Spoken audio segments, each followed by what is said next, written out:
Labor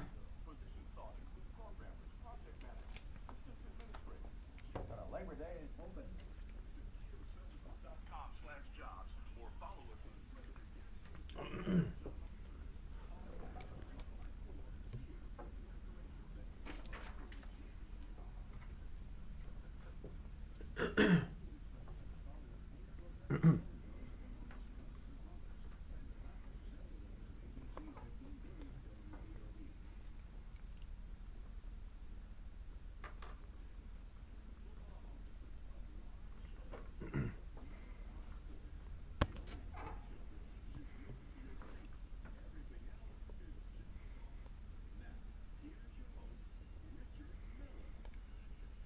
Oh, it is another wonderful day to be alive right here in the city of Jacksonville, Florida. A beautiful day, a Labor Day Monday.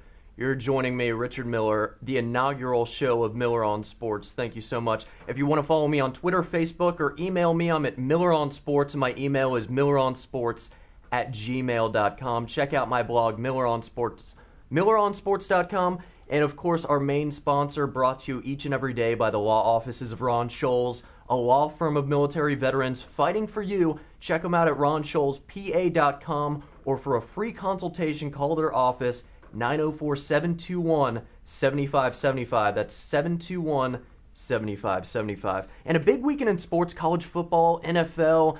Cuts were laid down, bringing the 53-man rosters down on Saturday at 6 p.m. Teams had to have that in, and the Jacksonville Jaguars are now down to 53. But really the biggest thing was Reggie Nelson getting traded to the Cincinnati Bengals for cornerback David Jones and a draft pick that will be disclosed at a later date. But that's just big because Reggie Nelson, for the last 2 seasons, it's been nothing but, can this guy tackle? He's horrible in man coverage. For the longest time when he was playing at Florida as an All-American, it was 2/3 of the world is covered by water, the other third is covered by Reggie Nelson. Well, that really did not hold up in the city of Jacksonville.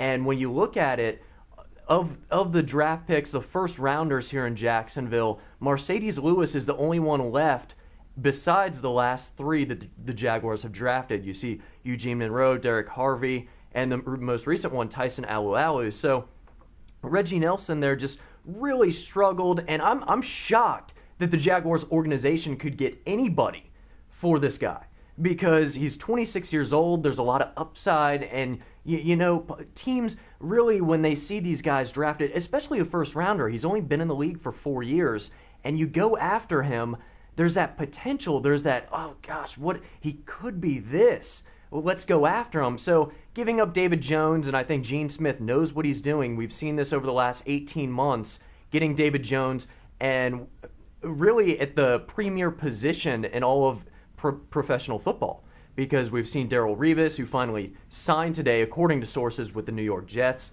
so everything's hunky-dory up there in New York. But cornerback is one of those key positions that you need here in the NFL, stopping those big, strong wide receivers. Also, some notable names that were cut, 12 veterans cut on Saturday. Safety Gerald Alexander, Atia Ellison, Keenan Fournette, who is battling Justin Smiley, and Vince Manawai for another guard spot. Also, cornerback Scott Starks. Kind of surprised he did not make the roster, because he was that nickel corner. He was that fast, small guy, but he could really play good football. Ernest Wilford, who is a big fan favorite here in Jacksonville, but the tight end situation is just stacked now. And also Troy Williamson, who we saw last year really come about in the preseason, had the most yards, but got injured first game of the season, spent the rest of the year on IR, so he struggled, and then you really didn't see much of him because Gene Smith and Jack Del Rio wanted to get those younger guys in. And as we've seen over the years, it's just one of those things where, why keep an older guy in when you can put a younger guy in, get him on the field more, he has more potential, he can grow, and really maybe be a productive, maybe a Pro Bowl caliber player by the end of his career. Also, some other guys that were cut, Walter Curry, Clarence Denmark, a Jacksonville native, and also John Matthews, the 2-touchdown guy that we saw early in the preseason. But also the Jacksonville Jaguars, by noon on Sunday, or at noon on Sunday, you could sign players to a practice squad, which essentially comprises 8 players. Each week, they're going to make $5,200. So if you're on the practice squad for a full 17 weeks, you're going to make about $88,000 to $90,000. So you're making a good amount of money if you can find that work. So 8 times 32, you do the math, but the Jacksonville Jaguars yesterday signed 4 players to the practice squad, all of which had been on the roster prior to the cuts. So you see guys like Daniel Baldridge, Mike Cosson, John Matthews, and Ko Quay. Also, there's a rumor going around, and the Jaguars will announce it later today, but most likely they've signed the quarterback Brett Ratliff, who was with the Browns and the Jets prior to the Jaguars, to their practice squad as well. So 5 of the 8 are ready to go. And I was just looking over all the cuts here in the NFL, and it is amazing to me. You look back at the Jaguars roster 2 years ago in 2008. Opening day roster, Matt Jones, Jerry Porter, Dennis Northcutt, Reggie Williams. Okay, those are wide receivers on the Jaguars in 2008, none of which right now are on an NFL roster. Is that just not amazing? So when we criticize Jack Del Rio for saying, hey, why is this team not in the playoffs? Why are they doing this or that? Well, you look at those wide receivers, that really shows a lot that Gene Smith is bringing in these players that are capable, but also what Shaq Harris did not bring in. And these guys that he was really chasing after in the first round, not living up to all the hype, the expectation. And in the NFL nowadays, it's all about that expectation. So those 4 guys not on an NFL roster, Matt Jones cut as well on Saturday, and Dennis Northcutt too from the Detroit Lions, that proves a lot that this team just in 2008 just really did not know what was going on. And we all said that was a rebuilding year and everything, and same a little bit with 2009, and they're kind of on the steady track to being not nearly a playoff team, but maybe a 500 caliber team here in Jacksonville. So just one of those things you're thinking, gosh, come on now. You got to be kidding me.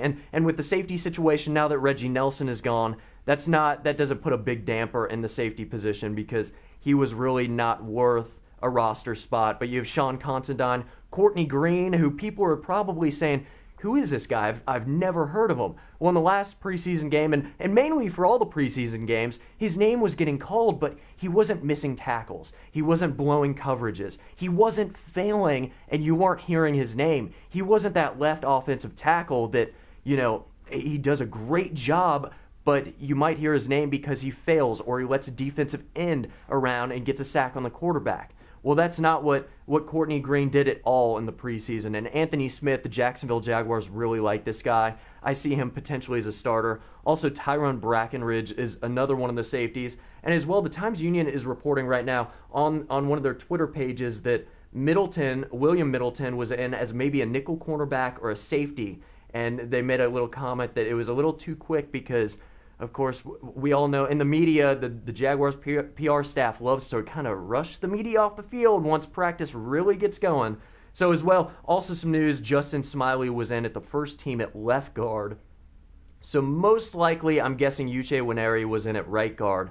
And Sean Considine and Middleton in at safety, so that's kind of up in the air right there. You're listening to Miller on Sports on ABC 1530 WBOB. Go to 1530wbob.com for programming information. If you want to join today's show, call 904-854-1320.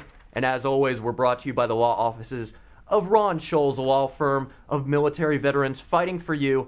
Call their 1-800 number, 1-800-384-7575, or visit their website, ronscholespa.com. And starting next week, I'll be doing live remotes Monday and Tuesday from City Hall Pub, right near the arena and the baseball grounds of Jacksonville.